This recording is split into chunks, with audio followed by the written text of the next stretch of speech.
안녕하세요. 역사 진입니다. 1차 세계대전이 끝나고 독일 국민과 군대는 승전국들에 대해 복수의 칼날을 갈며 자신들이 다시 전쟁을 일으킬 수 있도록 도울 지도자를 찾고 있었습니다. 그런데 드디어 혜성같이 그런 지도자가 등장하게 되었습니다. 아돌프 히틀러. 오늘은 히틀러에 대해 알아보는 시간을 가지도록 하겠습니다. 아돌프 히틀러, 미대 지망생에서 학살자까지 시작합니다.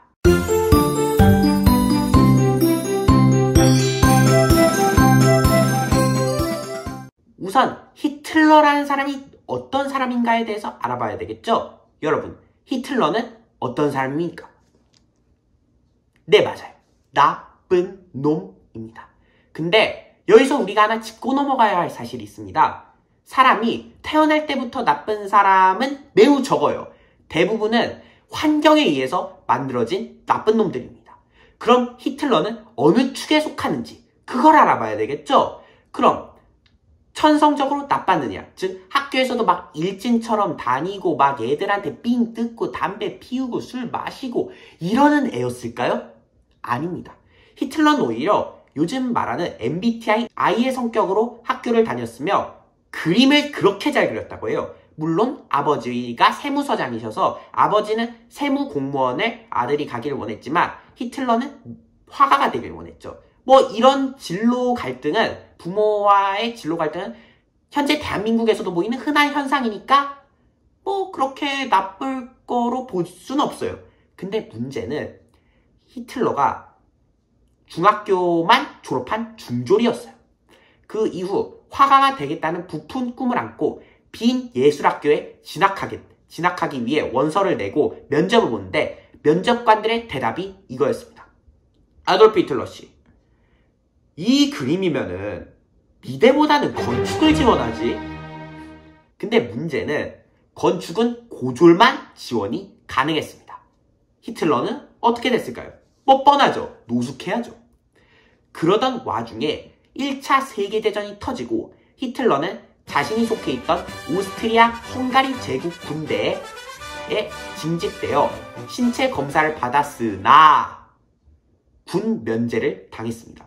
왜 군 면제를 당했는지는 사실 저도 잘 이해가 안 되는데 아무튼 히틀러는 군 면제를 당하고 잠시 독일 제국의 미넨으로 이동하게 되는데 여기서 학자들은 히틀러가 반유대주의 그리고 강한 민족주의에 선동되었다고 보고 있습니다.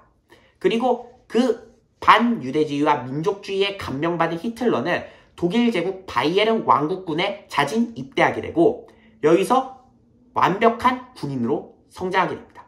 얼마나 잘 썼냐면 당시 병사가 받을 수 있는 가장 높은 훈장인 무려 1급 철십자 훈장을 수여받게 됩니다. 이를 얼마나 큰 영광으로 여겼으면 히틀러는 항상 1급 철십자 훈장을 옆구리에 차고 다녔다고 합니다. 그러던 와중에 1918년 히틀러는 독가스를 잘못 흡입하게 되고 후방병원으로 이송되게 됩니다. 그 후방병원에서 독일의 패망 소식을 듣게 되죠. 이때 그걸 들은 히틀러의 감정은 히틀러의 자서전 나의 투쟁에 나와 있는데 되게 암울했다고 기록하고 있습니다. 히틀러는 여기서 선택의 기로에 놓이게 되었습니다. 당시 베르사유 조약으로 독일군은 10만으로 제한되는데 여기서 독일 군대에 남을지 아니면은 독일군에서 나올지를 선택해야 했죠. 뭐 독일군에 나와봤자 노숙할 게 뻔하니 히틀러는 독일군에 남기로 결정하게 됩니다. 여기서 히틀러가 좀 중요한 직무를 맡게 돼요. 뭐냐면은 당시 독일은 개나 소나 정당 다 만들던 시절이었는데 그 정당들을 감시하는 일종의 스파이 역할을 하게 됩니다.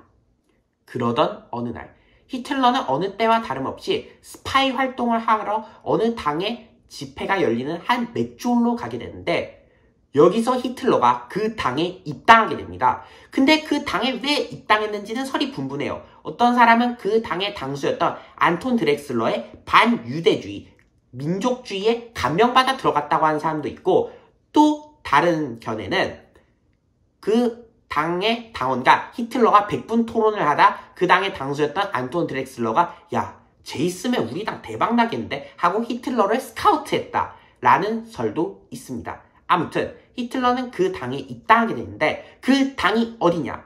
독일 노동자당, 영문 약자로 DAP. 이 당이 나중에 이름이 바뀌는데 뭐로 바뀌느냐면 국가사회주의 독일 노동자당.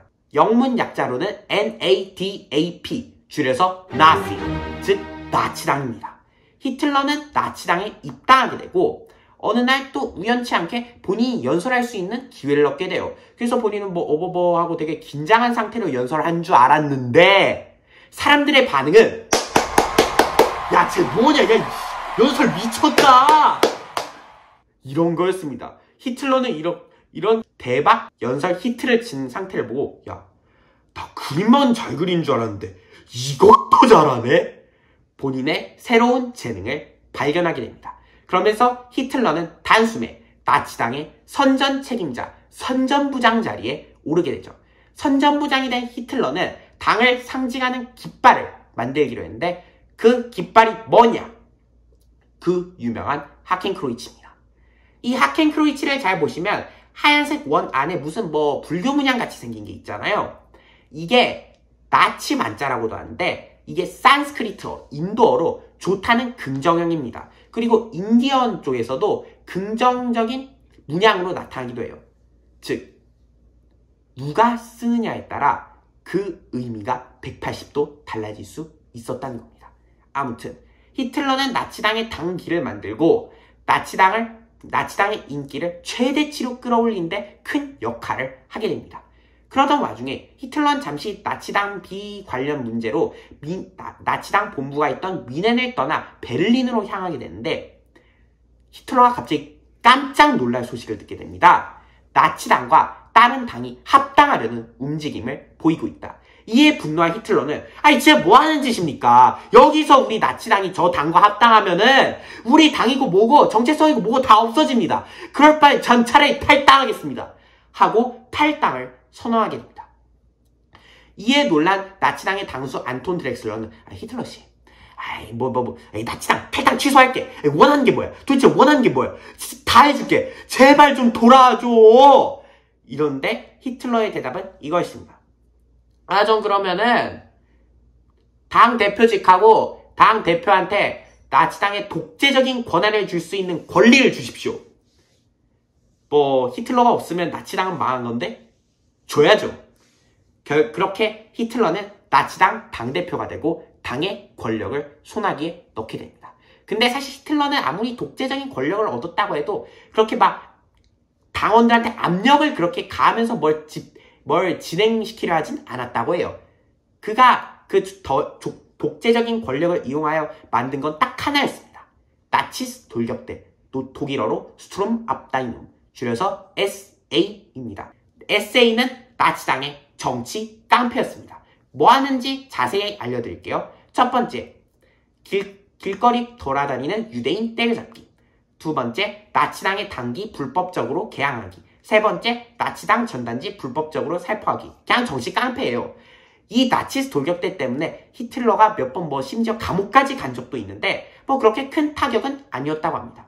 이렇게 나치스 돌격대를 이용하여 히틀러가 바이에른에서 세를 벌리던 사이 전 세계적으로 우파들에게 깜짝 놀랄만한 일이 일어나게 됩니다. 1922년 10월 28일 이탈리아의 극우 정당 국가 파시스당의 당수 베니토 무솔리니가 자신 휘하에 검은 셔츠단을 이끌고 로마로 진군하게 되었다는 사실입니다. 이 로마 진군은 성공하게 되고 그렇게 무솔리니는 이탈리아의 총리로 임명되게 됩니다.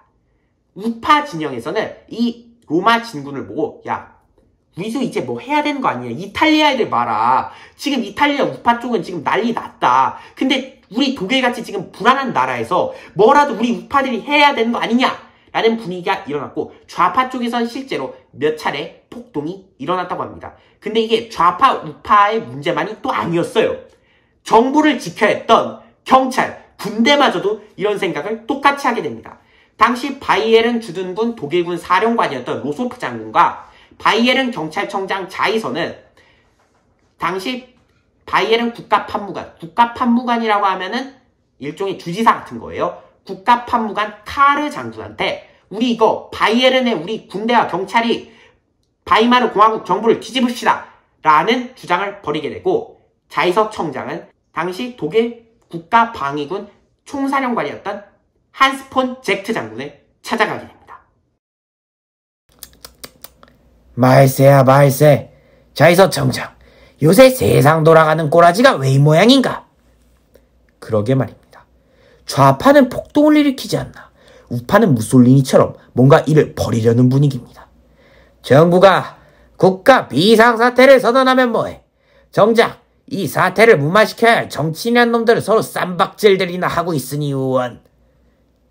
저희 바이에른주나 베를린이나 상황은 비슷한가 봅니다. 빌어먹을. 정치가 개판이야.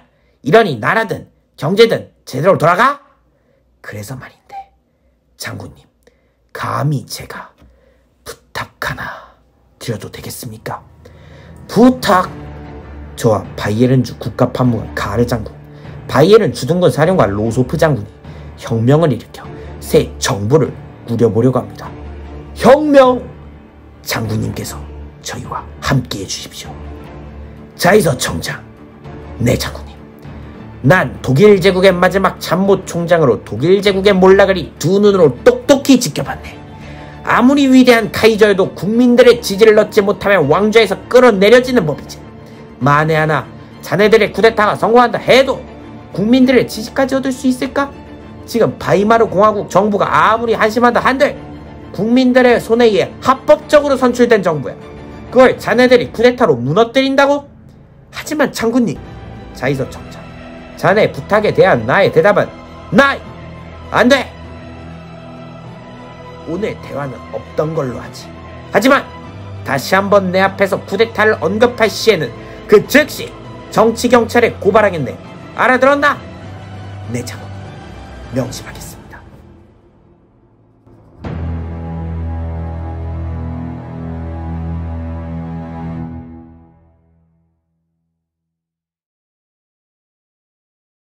자이서 청장, 젝트 장군이 뭐랍니까? 우리와 함께 한답니까? 로소프 장군님, 아무래도 우리 계획은 포기해야 할 것 같습니다. 한 번만 더 혁명 어쩌고 했다간 정치 경찰에 신고한다면 으름장까지 놓았습니다. 군 총사령관과 적대 관계가 되면 어차피 우리 쪽에도 승산은 없습니다. 안타깝지만 맞는 말씀입니다. 가르 장군에게는 제가 전하겠습니다. 그런데 말입니다. 며칠 전에 히틀러가 찾아왔었습니다. 요새 우파의 유력 인사로 뜨고 있는 나치당 히틀러요? 그렇소. 그쪽에서 왜 장군님을 자신들이 모의하는 쿠데타에 동참하라더군요. 히틀러가 쿠데타를 일으킨다? 단순하게 볼 문제가 아닙니다. 히틀러 뒤에는 극우 정당들의 모임인 독일 투쟁 동맹이 있고, 그 뒤에는 전쟁 영웅이자 우파의 거두인 루덴도르프 장군이 있죠. 장군님, 우파들이 뭔가 큰 일을 준비하고 있는 것 같습니다. 내 생각도 그렇습니다. 장군님, 거절하십시오. 총사령관께서 저희와 함께하지 않겠다고 선언한 판국에 우파 손을 잡고 이를 벌인다는 것은 너무나도 무모한 도전입니다. 그리고 우파도 생각이라는 게 있으면 군과 경찰 없이 자신들의 쿠데타가 성공하지 못할 거란 걸 알 겁니다. 맞아요. 설마 우파만의 쿠데타를 일으킨다 한들 뭐 별거 있겠습니까? 맞습니다. 별거 없을 겁니다.